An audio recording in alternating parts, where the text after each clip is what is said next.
What's going on, fight fans? Today, I'm going to start by talking about the union and why it's necessary for the fighters, especially in the UFC. There needs to be a fighters union for a laundry list of reasons, and the main one is the amount of money generated is not anywhere near the amount of money paid out. And I understand that the UFC is the biggest brand in MMA, but the fighters do build that brand. The fighters do deserve to be compensated more than they have been in the past until this point. So I want to talk about a couple of different things surrounding the union, and those things are why the union hasn't formed yet, who is actively trying to stop the union from being formed, and what the benefits of a union would be and what that would look like for the fighters going forward and when they ever get, together and actually get that done.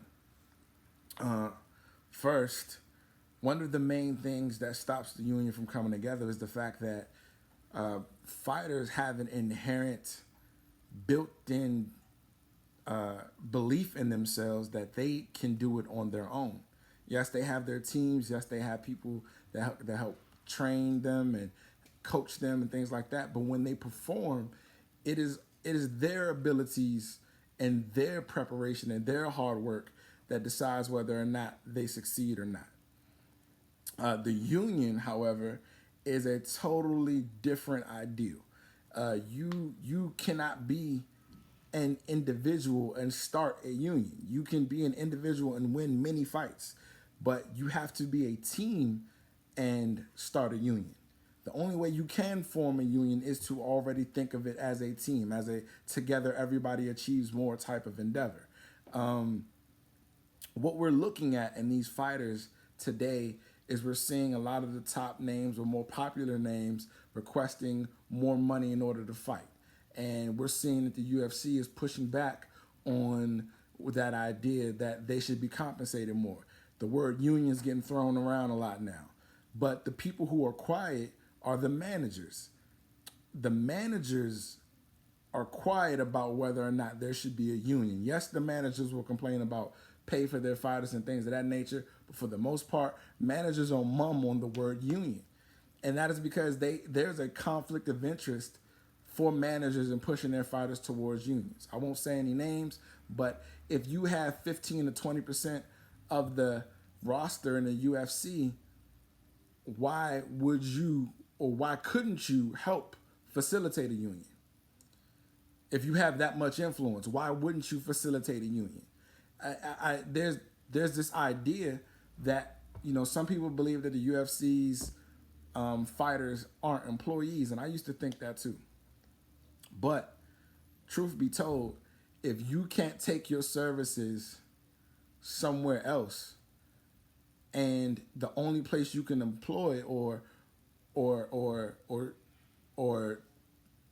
show your talents is one arena, and somebody's inhibiting you from taking that and doing anything else with what you know how to do, then yeah, you might have a grievance. And the person who will protect you in that situation is supposed to be either your manager or a union, because you're not at will. You're not in an employee situation. You're not being fired. You're just not being allowed to work unless the terms are set by the employer in a way that you accept them.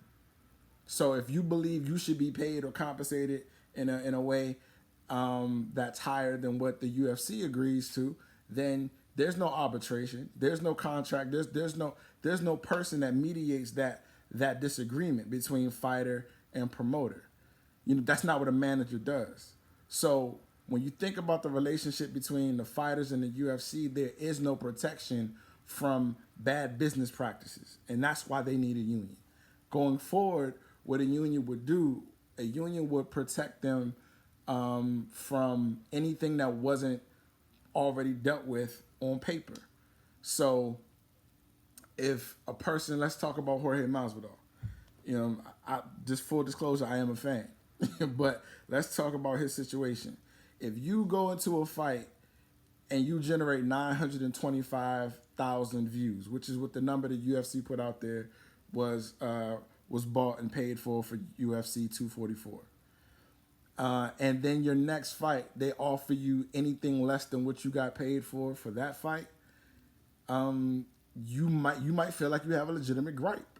Whether or not we as fans believe he should be paid more money than the champion, there's a issue there for the fighter, and the fighter has no recourse but to either accept the pay cut or not fight, and that's not fair at all. That doesn't make it. Neither you or I wouldn't like that situation.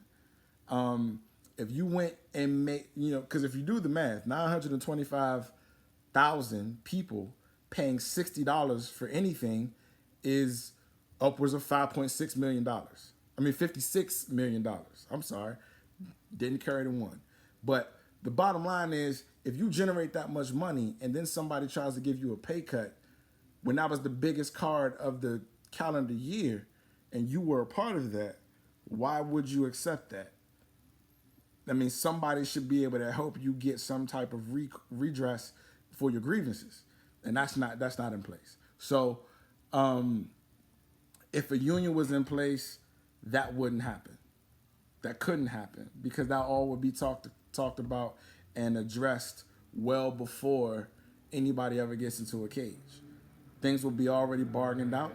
Stuff will be already set in stone. That if A and B and C and D happens, then E is put into effect. That would already be put into the paperwork by the lawyers. Healthcare is another issue that badly needs to be addressed. You got former fighters with screws popping out of their arms and they can't get surgery because they're no longer in the organization. That's wild to me. It's very, very wild to me. I happen to be able to talk to somebody who deals with medical billing on a regular basis, and that is something that needs to be addressed because these things can be taken care of via insurance. They just aren't because the UFC hasn't seen fit to make that a priority of theirs. That's something that the fighters have to deal with. So anything that's an out of fight injury is no longer they used to be that if they were getting ready for a fight and they were training or they were in the gym, that those injuries will be taken care of by the UFC. That's no longer the case. Now we're finding out that a fighter has an injury and something that happens to them in the cage isn't covered after it's initially covered. There's no continuing care going on in that regard, and that's not fair. I mean, you're talking about a company that was sold for $4 billion and can't meet the medical needs of their former champions and current fighters unless they get hurt in the octagon. You got fighters taking broken noses into the ring, hoping that they get punched in the nose so they can tell a doctor that their nose was broken in the ring. You got fighters going into the octagon with holes in their teeth, cracked teeth, so they can hope that this gets addressed. I mean, it's a wild situation. It's something that shouldn't be. These are the things that they can sit down and have conversations about and bargain out through union mediation or union agreement. And that will never happen unless the fighters get some type of bargaining power on their side of the table. And they will never do it by themselves. One fighter will never be able to get this done. It's going to take the majority, a strong majority of them, to keep quiet, figure out what they want to do, what's important to them, come to a situation, have a vote, and then present their terms to the UFC. At which point the UFC will probably say you guys aren't employees. But at that point, if the fighters have already banded together, the UFC has a much bigger problem because now they have 400 some odd dudes on their roster that are speaking in one voice.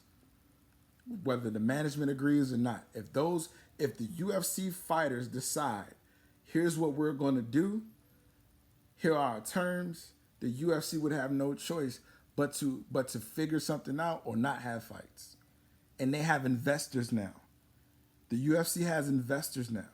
They have obligations to ESPN that they have to meet now. So there's never been a time where fighters have more built-in leverage to have this conversation than 2020. So that's my time. I'm gonna end it right there. Thank you guys for rocking with me. I'm gonna try to have more content in the future. Hopefully, you like my commentary, and hit the subscribe button. I got more coming. Let me know what you think in the comments. Y'all have a blessed one. Be good.